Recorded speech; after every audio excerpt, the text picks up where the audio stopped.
The following program contains naughty bits.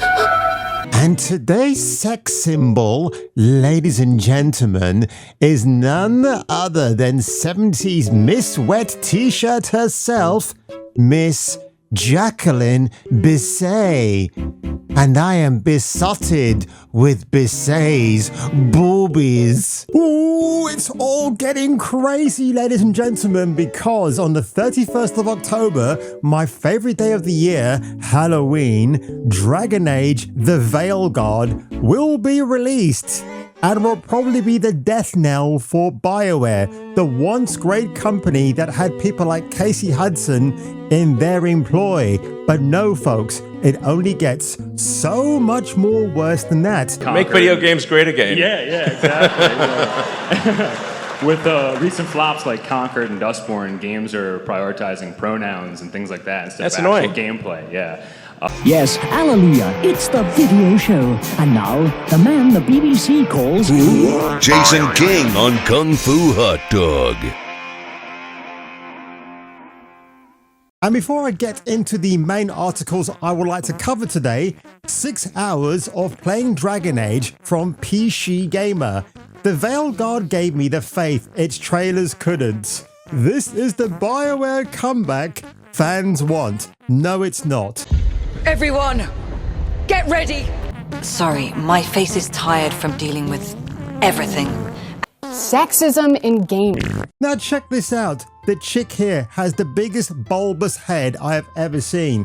That was a main complaint that people didn't latch onto straight away until a Redditor contacted Asmongold before he got fired temporarily and showed how they fixed the big heads in 2 weeks, making it look better. But even if that wasn't an issue going in, nobody would still buy this game because of everything that has been forced in. I mean, all the forced pronouns on the top scar surgery, it's about as subtle as a sledgehammer.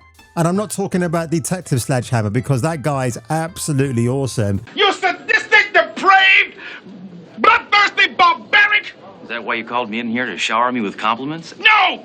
Former and current Bioware Dragon Age writers mock gamers and poo-poo their feedback openly on social media, claims VEILGUARD companions are to one absolute smoke shows, while gamers hate the new character designs, which they do. They've actually referred to them as being very cartoony.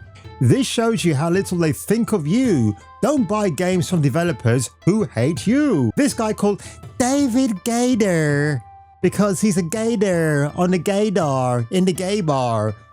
The females aren't hot enough. How dare you? Yet because they've clued into the notion that this is obviously incel behavior, they've swapped out unattractive for masculine and thus transgender, because that's a framing which makes them seem political instead of pea-drained. But we all know what they mean. And David Gator goes on to say, and here I am recalling how this has been a thing ever since some dude whined 10 years ago about Cassandra actually being a man, posting over and over and over about her giant jawline and posting phrenology pics to scientifically prove why his PP remained flaccid. Oh, I'm terribly sorry. I'm awfully sorry. So Dragon Age VEILGUARD leaks, worst fears confirmed. It's much worse than you and I could have thought of. So Nure, who is a Twitch streamer, she got the scoop in an interview with a game tester who revealed all alleged rumors from testing in 2023 build highlights. Gamers super woke, pronouns in your face. Quinari Companion literally introduces themselves with immersion breaking modern language. I identify myself as non-binary. So apparently a character like that would actually address themselves in a game based on magic and fantasy. Okay. And if you are not heterosexual, you can romance anyone you want. Anyone. Really? If you are, yes. That makes no sense, because if you choose the path of non-heterosexuality and you can bang anybody you want, doesn't that really mean that you're more heterosexual, or they just want to bring in the bisexual factor to make it a more even playing field? Isn't that so bizarre? Bioware, what's happened to you? Holy shit. By the way, folks, towards the end of this video, I will show you a video game that the ex-team of Bioware are now working on, and it looks absolutely amazing. Yeah, because I thought you couldn't choose your sexuality. You could choose like your pronouns and that's it. No? No, yes, I can, like, of course there is a pronouns that's shove it in your throat. That's absolutely just like Starfield. Same thing. Sorry, do you want to get immersed in our world? Yeah, well, guess what? Fucking pronouns! You have no choice at the beginning. When you get VEILGUARD and you start playing it, you've got to choose a pronoun. You can't avoid it in any way, like Starfield did.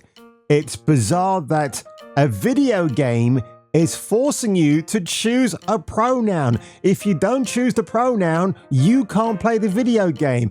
It's utterly ridiculous. What is the state of gaming now, folks? I said Saber Interactive are the ones who can save gaming now, and I think they're on that clear trajectory to do that.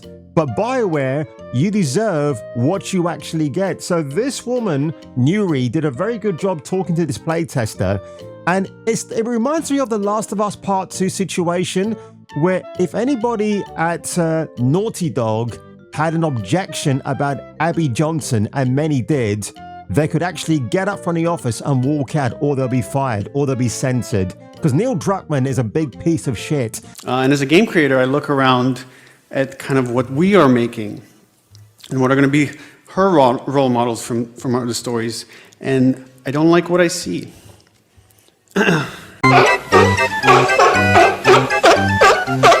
And he doesn't like criticism. If you don't align to his very woke politics, then you might as well just find yourself a new gig in the gaming hemisphere, or risk being blacklisted. I think that's what it is, right? And I hope one day somebody at Naughty Dog takes Neil Druckmann to task, or takes him to court and sues him for a loss of earnings because you forced me to create this horrible game design that nobody wanted, nobody asked for. For content, the problem with like the sort of DEI and the woke mind virus is that it kills the art. It's just like as soon as when you can see something that is forcibly imposed on the story and it's discordant, it destroys the art. So as promised at the beginning of this video, folks, I would react to a video game that's still in the works at the moment from a company called Archetype Entertainment. Now, it's notable for having drawn talent from Bioware Studios. Studio head James Olen, who had previously worked on D&D role-playing games, including Baldur's Gate, and with Chad Robinson, already you're in good hands when you got a guy called Chad at the helm, and Drew Karpyshyn, I think that's how you pronounce his name. But let's look at this trailer for Exodus, because people are already comparing it to Mass Effect. Let's have a look. Do you know what fear is? No. The Mariyama do. They thrive on it. These monstrous celestials haunt the darkest corners of the cluster, hunting for... Ugh, what the shit? And, unfortunately for their victims, the Mariyama are interested in more than just stealing cargo. They want minds, memories. Well, look at that. Male hero, the kind of guy I want to play as. I don't want to see myself represented. Very good looking female companion. And this dude right here reminds me of a skinnier version, well, maybe a buff version of Dave Bautista's Drax from the Guardians of the Galaxy movies. There's Chad. Not what I expected. I'm going to say this much now, folks. If this game, Exodus, turns out to be an absolute banger when it's released, I'm hoping next year I'm getting that t-shirt, because it does remind me of the old Mass Effect N7 t-shirts back in the day, right? Close enough. Consequences for your loved ones back home. You're going to see that impact on those choices. Your choices are going to have Okay, you got diversity, that's absolutely fine, but the one thing I want to say about this female, at least she looks like a bloody woman and she's very attractive, so kudos to Archetype for doing that. So here we are, ladies and gentlemen, at the Archetype Entertainment website. So far, so good. Welcome to AE, which sounds great. We're a game development studio located in Austin, Texas, led by industry veterans from Bioware, 343, Electronic Farts, Naughty Dog, and other AAA studios. Founded in 2019, we're a studio built from the ground up to tell you amazing stories in our favorite medium, role-playing video games, backed by Wizards of the Coast and Hasbro, which to me is a bit of a red flag already. We offer a unique development experience that's enabling us to do the best work we can of our careers together as a team. So far, so good. And by the way, folks, I am still excited for Exodus, but at the moment, gotta tread a little bit cautiously because at the bottom here, and when I say bottom, you know what I'm referring to. Okay, folks. Broadcasting under manager. No, it's a bum. So our values, safety, empowerment, and humility. And under each heading, for safety, we foster a respectful and empathetic environment to encourage critical thinking and honest dialogue. Empowerment, to empower our team and partners to unleash their creativity and be accountable for their results. So if you create a hideous design or you put pronouns into that, then you're going to be held accountable, you developer who we gave a chance to. And humility, we are open to learning and growing as individuals and as our team to make games that our players love. So that seems to be okay. I would consider these mild red flags at this stage, folks. Nothing to be too critically concerned about. They've got these photographs here of the Archetype team out and about doing their usual thing. And I've got to say, nice, happy, shiny, happy people like the REM song suggests. You got your dog in tow, you got some diversity thrown in, you got Yoda for some bizarre reason. Successful and we have a sequel, we could have that, but for now, we're focusing on that. But that's an example of something that Wizards of the Coast was fun. Yep, you get to decide that as well. So it was a great, and they don't interfere. They're great partners, and it's been a different relationship with a publisher than any that I've ever been in. In a good way, I assume. Yeah, in a good way. I'm sure Ray and Greg would. Chad Robinson's body language kind of says it all, doesn't it? Like, yeah, we've got a really good relationship now with this new publisher, which makes you wonder, was it tumultuous times over at Bioware when it was all hogs to the tables? That was a very strange phrase. I don't know why I said that, but that's just me, folks, in an absolute nutshell, who's absolutely nutty.